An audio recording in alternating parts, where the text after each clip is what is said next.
la voix encore nombreux avec nous pour la revue de presse du jour. Mesdames et messieurs, bonjour et c'est tout de suite. Pour la revue de presse de ce jeudi 5 février 2026, le quotidien Oro nous parle de tolérance zéro au travail des enfants dans les secteurs à forte prévalence. Le gouvernement relance la campagne nationale. Hydrocarbures au Bénin, le champ de Sémé révèle un potentiel de 950 millions de barils. Paiement des agents électoraux recrutés dans le cadre des élections communales et législatives du 11 janvier 2026, la Sénat rassure. Concours de recrutement de 715 élèves agents de police, la visite médicale du 9 au 13 février pour les admissibles. Couverture médiatique de l'élection présidentielle du 12 avril 2026 au Bénin, l'ARAC ouvre l'accréditation des journalistes de la presse étrangère. Et pour finir avec le journal Oro, infrastructure marchande au Bénin, un marché régional prévu à Ekpe-Semekpodji. Un tour à la une du quotidien Le Soleil Levant. Marché public à la mairie de Djakotome. Le flou persistant autour des avis d'appel d'offres interpelle. Administration de développement, l'héritage Patrice Talon. Lancement de la vision Bénin 2060 à l'AFIA, Patrice Talon trace une feuille de route pour l'avenir et prépare la relève. Le quotidien Le Potentiel, contrôle de la 10e législature au Bénin. La majorité face à elle-même. Le perchoir au centre d'un duel discret. Djogbenou ou Biochani. Deux chefs de parti, une seule présidence. UPR et BR s'observent. Derrière l'unité, la concurrence, Talon tient la clé. Protection de l'enfance, tolérance zéro, le Bénin relance la bataille contre le travail des enfants. À Semekpodji, l'État appelle famille, employeurs et communauté à agir ensemble. Université publique pour l'installation des blocs modulaires, la maîtrise d'œuvres et d'équipements validés. Infrastructure à Bomé-Calavi, le tronçon routier. Tokan à Rosoukbeta, bientôt bitumé. Mode, identité et récit national. Jerry Sinclair, l'impact transcendantal. Quand le vêtement devient langage, mémoire et affirmation béninoise. Ministère de la Santé, nomination à la tête des agences sanitaires. Avec le journal Matin Libre, suivi institutionnel de l'opposition, le Sénat, dernier rempart pour le parti Les Démocrates. Florence Kengbo à la criette quand la génération TikTok défie la solennité judiciaire. Sous couvert de coopération scientifique, un prédateur halieutique dans le golfe de Guinée. Législative du 11 janvier 2026, la Cour tranche 4 recours ce jour. Revue du PTA 2025 ANM, un bilan qui promet des résolutions fermes pour 2026. Ligue Pro Basketball du Bénin, saison 2025-2026, Saïdik Moussé balise le terrain pour une saison parfaite. Association sportive Buffle du Borgou Football Club, Assad Chidiak, le nouveau président d'honneur. Le quotidien Le Coopérant nous parle de série d'hommages aux anciens présidents de l'Assemblée nationale. Le président Louis Vlavonou honore Maître Hongbeji, figure emblématique du Parlement béninois. Contentieux électoral à Porto Novo, les recours de l'UPR renvoyés à vendredi. Travail des enfants au Bénin, le gouvernement relance la campagne nationale tolérance zéro. Gouvernance publique, la présidence se dote de nouveaux outils pour capter les meilleures compétences. Santé, de nouvelles nominations pour consolider les soins de proximité. Transition numérique des campus connectés pour préparer la jeunesse aux défis de demain. Présidentielle de 2026 au Bénin, l'ARAC enclenche le dispositif médiatique avec l'accréditation des journalistes. Voyons voir ce dont nous parle le journal La Boussole. Élection générale de 11 janvier 2026. Le général Robert Gbian exprime sa gratitude aux populations de la 7e circonscription électorale. Commune de Djougou, le bloc républicain face à l'épreuve de la cohérence.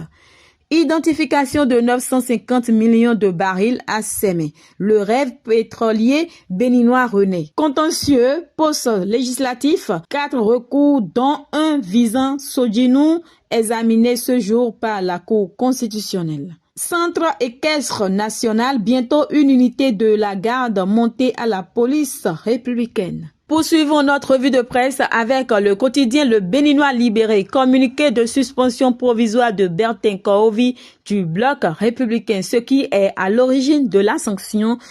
Lire l'intégralité du communiqué du bloc républicain dans le développement. Paiement des agents électoraux, le message de la Sénat sur le processus en cours. Équitation et sécurité au Bénin, bientôt un centre d'excellence équestre. Florent Kengbo devant la criette, elle n'est pas malade, elle est juste impolie. Et si la loi avait prévu des sanctions de chicotte et de bastonnade? Point d'interrogation. Et quand nous faisons un saut à la une du quotidien L'Observateur, nous lisons Bénévision 2060, l'urgence d'un dialogue inclusif.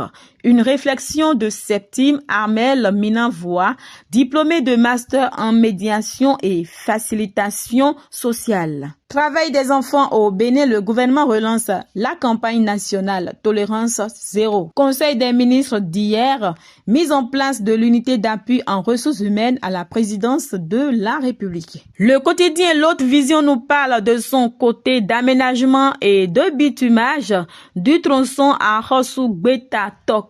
Le gouvernement met le cap sur la mobilité urbaine à Abomey-Calavi. Contentieux électoral dans le cadre des législatives, un recours contre Michel Sodjinou devant la Cour constitutionnelle. Recrutement sur titre de spécialiste à la Direction générale des eaux, forêts et chasse. Le délai de dépôt des candidatures prorogé. Recrutement sur titre de spécialiste à la Direction générale des eaux, forêts et chasse.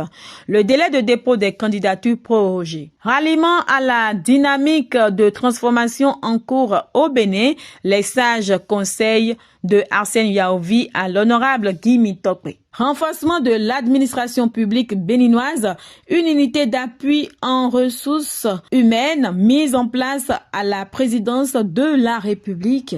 Le quotidien L'Emblème du jour nous parle de présidentielle de 2026 au Bénin. Après Talon, l'épreuve du pouvoir. Justice électorale, Porto Novo en suspens. Politique parlementaire, Assemblée nationale, duel d'influence à l'hémicycle. Installation des députés ce dimanche, hébergement à Porto Novo. Les résidences Fenou et Elona House, le choix d'un séjour paisible. Gouvernance locale au Bénin, dernière ligne droite pour l'installation des nouveaux exécutifs communaux. Mobilisation politique dans le Mono, le fan club Romuald Wadani rencontre Dakwe. Le quotidien La Nouvelle Génération, Dassa, Hôtel Géco, cérémonie de reconnaissance de mérite. Les efforts et les sacrifices de Barthélemy Landécor en faveur du développement des collines, reconnus et salués par le CJCDC. Une distinction que le récipiendaire dédie à toute la jeunesse des collines. Énergie électrique, la SB2E effectue ce jour des travaux d'entretien du réseau. Voici les localités concernées. Tournons-nous vers le journal Le Pays émergent. Nommé secrétaire général adjoint à la Fédération béninoise de football, Sosten Seflimi Zohon prend officiellement fonction. Une nomination qui vient renforcer l'administration générale de la FBF. Législative du 11 janvier 2026, 2 députés en difficulté devant la Cour constitutionnelle. 5e journée de la Coupe de la Confédération Groupe A, le Béninois Innocent Jetem Atineou, commissaire du match San Pedro contre USM Alger. Hommage aux anciens présidents de l'Assemblée nationale. Le président Louis Vlavonou célèbre Maître Adrien Ngbeji. Élection présidentielle de 2026 au Bénin. La RAC ouvre l'accréditation des journalistes étrangers pour la présidentielle. Invité à rentrer dans les rangs ou à rejoindre la mouvance? Dr Guy Mintokpe, secrétaire national à la communication du Parti Les Démocrates, répond au conseiller Arsène Yaovi. Formation pour l'obtention de la licence CAF B 2026. La FBF fixe la date des tests de sélection pour les candidats concernés. Aujourd'hui, le quotidien Dynamisme Info va nous aider à boucler la boucle de la revue de presse de ce jeudi 5 février 2026. Avant son départ du pouvoir, le Roscao appelle à un échange républicain entre Talon et les OSC. Lancement d'un livre sur le candidat de la mouvance, Paul Berthe Adjaoto, fait découvrir Romuald Wadani par ses qualités. Trêve politique au Bénin, de quoi sera désormais fait le menu des médias. Reconfiguration du paysage politique, 3 partis visiblement affaiblis pour 7 ans. Lancement de Vision Bénin 2060, une initiative salutaire a fait suivre de mesures pour le desserrage des ceintures. Et pour finir définitivement, parlons de l'absence de l'opposition dans toutes les instances. Une situation qui devrait inquiéter. Nous sommes à la fin, merci de nous avoir suivis et prenez le rendez-vous comme d'habitude sur votre chaîne préférée, Josia Web TV.